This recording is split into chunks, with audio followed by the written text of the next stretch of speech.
Welcome in or welcome back to my channel. I'm Hannah Blackwell, and today I'm very excited to be bringing you my answers for the historical romance reader tag. This tag was created by Jess from Peace Love Books, and I will have her channel linked down below. If you like historical romance, she has a major backlist of some amazing historical romance content. So if you are in the Bridgerton mood, you've just finished binging the first half of the third season of Bridgerton and you want some historical romances to get you through, then definitely go check out her channel and check out her backlist. I'll also have some of my own historical romance content listed down below in the description for you to check out as well. If you are looking for some good books to check out now that you've gotten into the historical romance mood. I am a relative novice to the historical romance genre. I've been really getting into it over the last, I would say, year and a half or so, but that doesn't mean I've read like a whole ton. So I might even do like another round of answering these questions in a year or two when I've really been able to try out a bunch of authors and a bunch of different tropes and things like that, and I can have like, I guess, more in-depth answers. But for now, I'm really in the historical romance mood, and I've been reading a lot of historical romance lately, and I did read a good amount last year too. So I do have some good answers for these questions. I'm excited to go through them and talk about historical romance, books I've liked, books I would recommend, all sorts of stuff. There's actually a lot of really good questions on this list, so let's just go ahead and get into it. But before we do, if you haven't already subscribed to my channel, go ahead and click the subscribe button and click that notification bell to be notified every time I post new videos. Click the like button if you liked it and comment down below and give me your recommendations for your favorite historical romance books. Okay, so let's go ahead and just start out with question number 1. What was the first historical romance you ever read? So this one was actually a Tessa Dare, and I totally recommend starting with Tessa Dare if you've never read historical romance before. She writes in a very contemporary way. It's lighthearted but swoony, and just it's really funny but also super sweepingly romantic. And I just have a lot of fun with her books. The first book that I ever read by her was The Duchess Deal, and this one is about our heroine who is a seamstress. She has her own business where she makes dresses, and she has sold a dress to the Duke for his fiance for their wedding.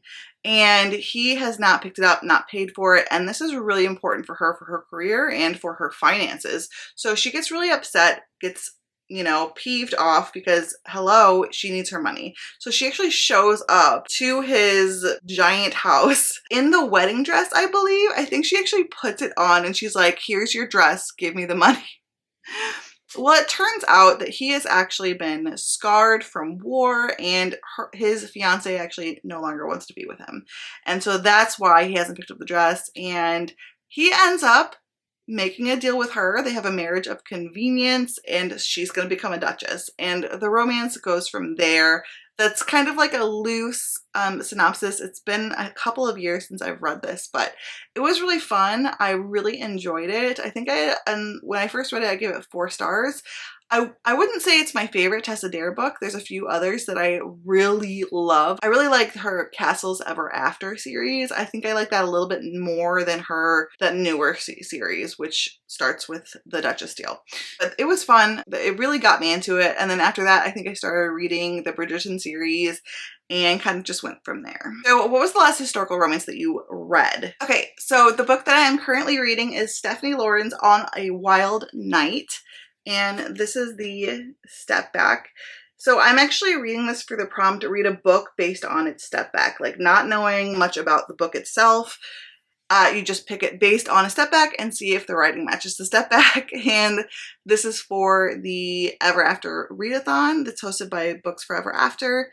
I will post her announcement video down below if you still want to participate. There's still, when this video comes up, I think there's still going to be like at least 4 or 5 days left of the readathon. It goes through the 31st of May. This is going to be my last prompt for my bingo board, and after this I will probably continue to read some historical romance for the readathon, but I will have filled out my bingo board. Well, I am 77 pages in, and I'm enjoying it. It's a little bit more I would say old school feeling a bit, because this was written in, 2001. So this was written in 2001. So it's been around for 23 years, and it definitely feels like like it was written back then. So, and which I really enjoy. It's just the writing is a little bit slower. Our heroine, she's 23 and she wants to find herself a husband. This is the 8th book in this series. It's the Sinster series, which is a giant series by Stephanie Lauren. Stephanie Lawrence. She wants to find herself a husband and she decides to get herself into a bit of trouble in order to do so, and meets this Earl who's supposed to be kind of like a recluse and kind of ungettable. She starts basically putting herself in situations where he feels like he has to protect her in order to like get him on the hook. So it's kind of interesting. It's fun. He knows that she's playing him a bit and she knows he knows, I think, but it's really fun. I'm enjoying it. And the last historical romance that I finished was The Hunter by Kerrigan Byrne. This is the 2nd book in this series.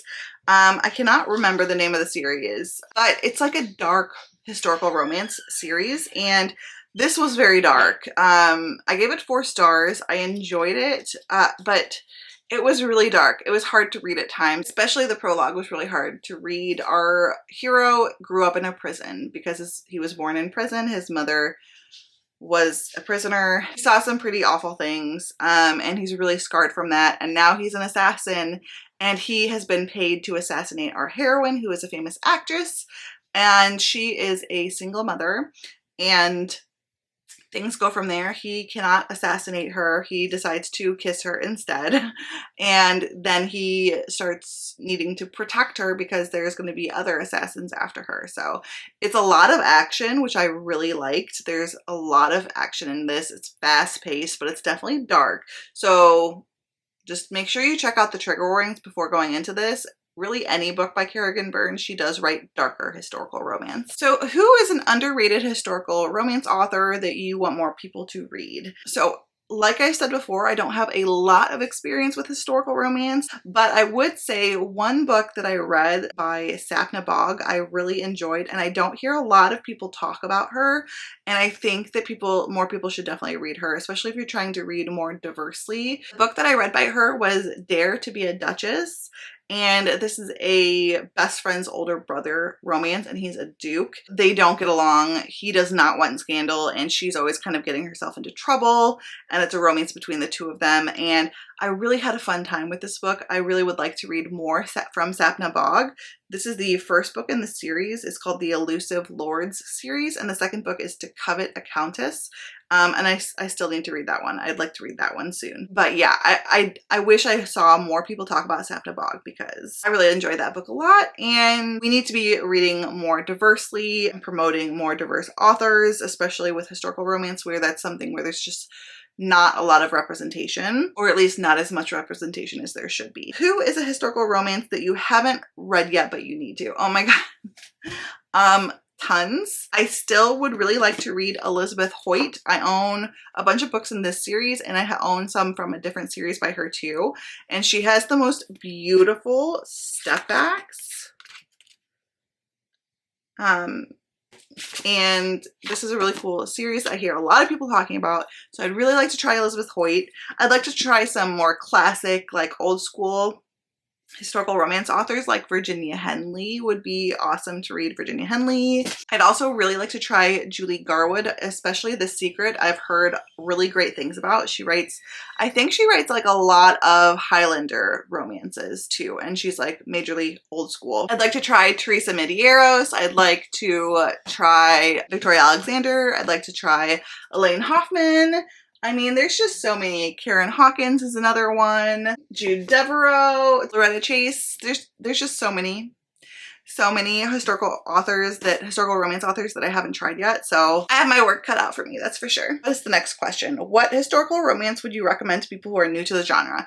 I think this definitely depends specifically on what you're used to reading or what you enjoy.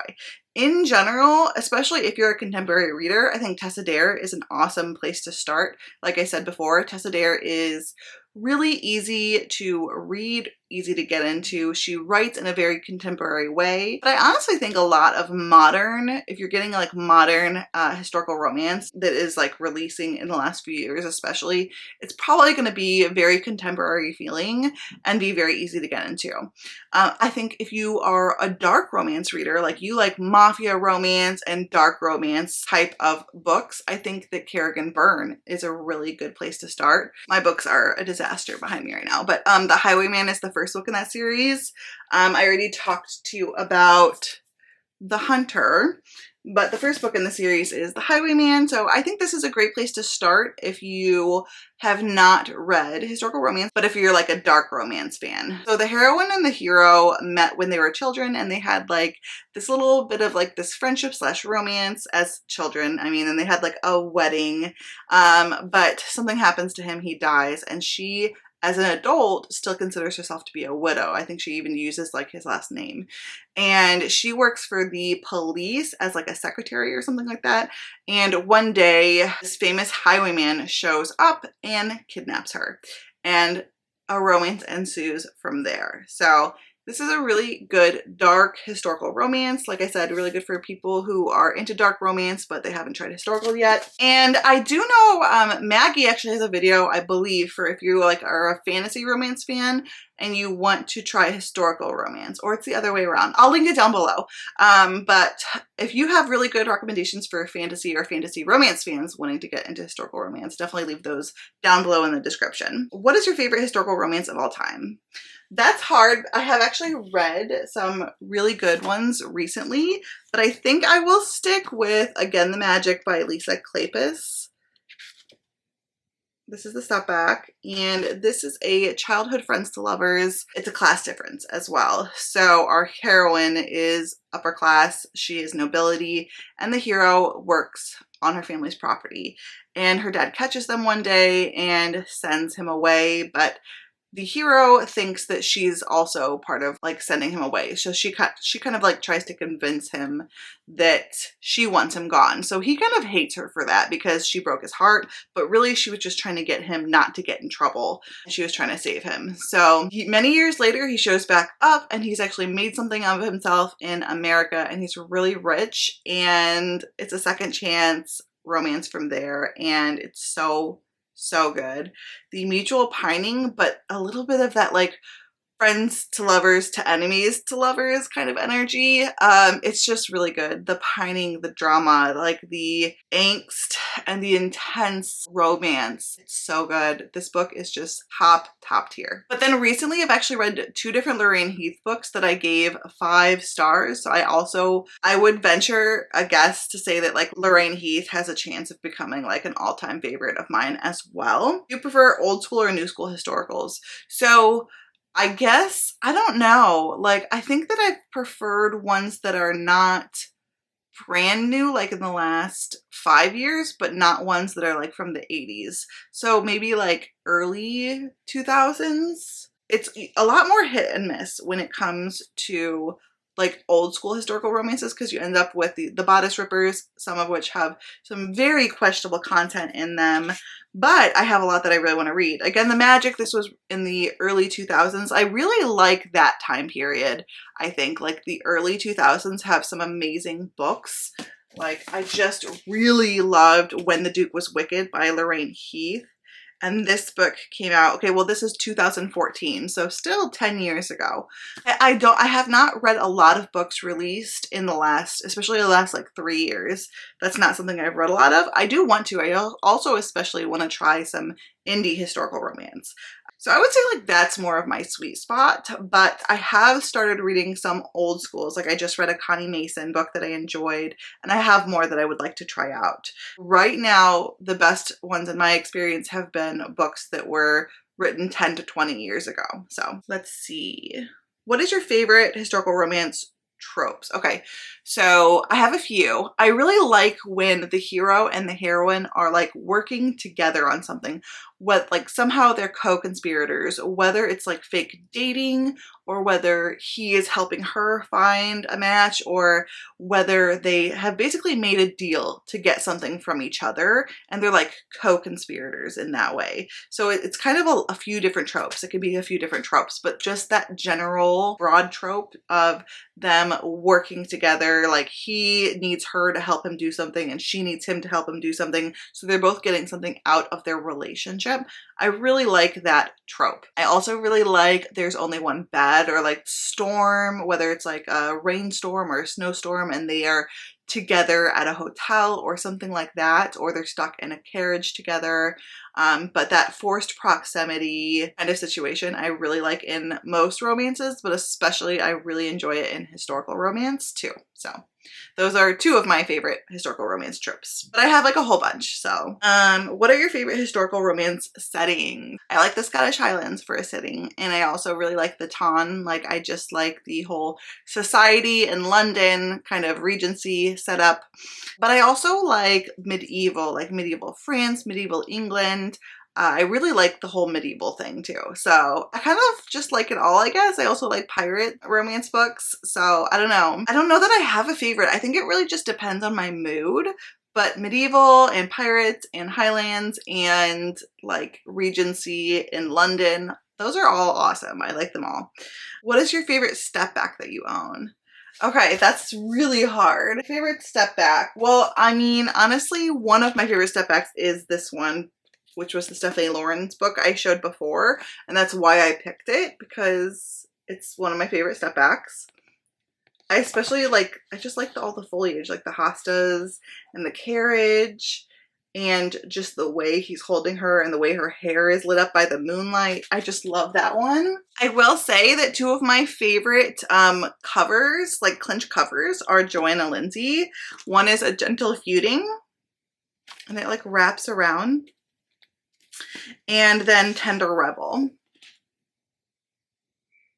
which is absolutely stunning.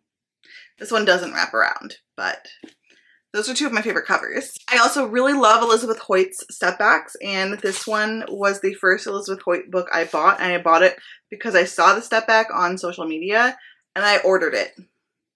And I actually really lucked out because I got the stepback version. And it's kind of hard sometimes with Elizabeth Hoyt because this part like doesn't mean that there's a stepback for her books. It's on the cover.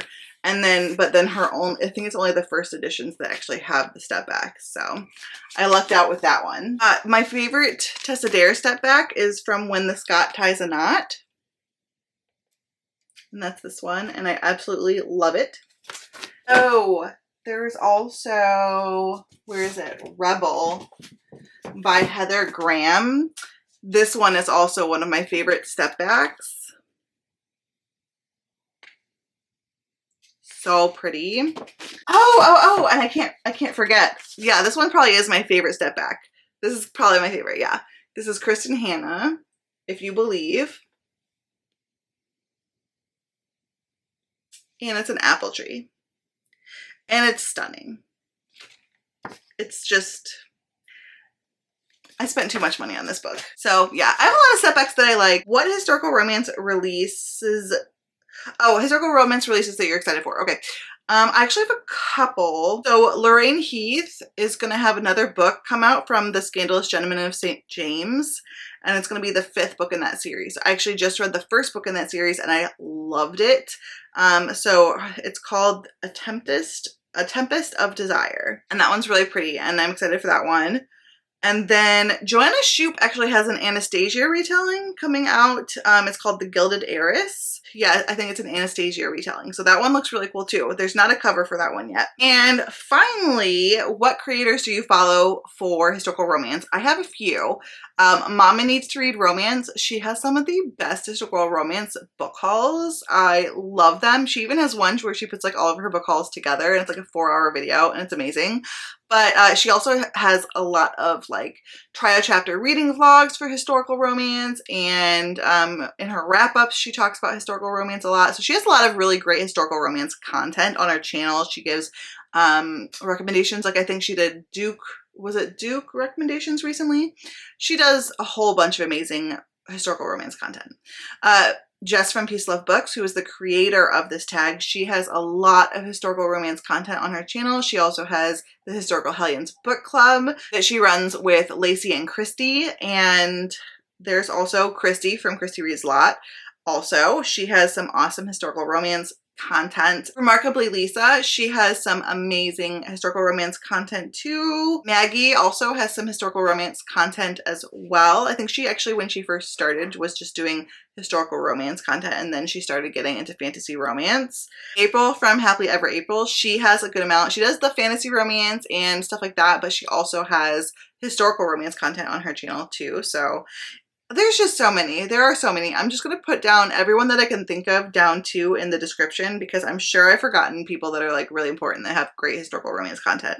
But those are just to name a few. But there's a lot of really good historical romance content out there, so make sure you check it out. Also, like I said, I'm going to have some of my own historical romance videos linked down below in the description, so you can have more to check out. There's also a playlist for this historical romance reader tag that Jess created. Yeah, I hope you guys like this video. If you want to give me any of your historical romance recommendations, I would love them. So just drop those down below in a comment. Click the like button if you liked it, and subscribe if you want to. Until next time, fellow readers, keep reading and living your best life. You never said you felt that way. Guess you're trying to stay strong and fake a smile until I look away. But I've known you too long, it hurts to watch your blue eyes fade to gray as you fade away.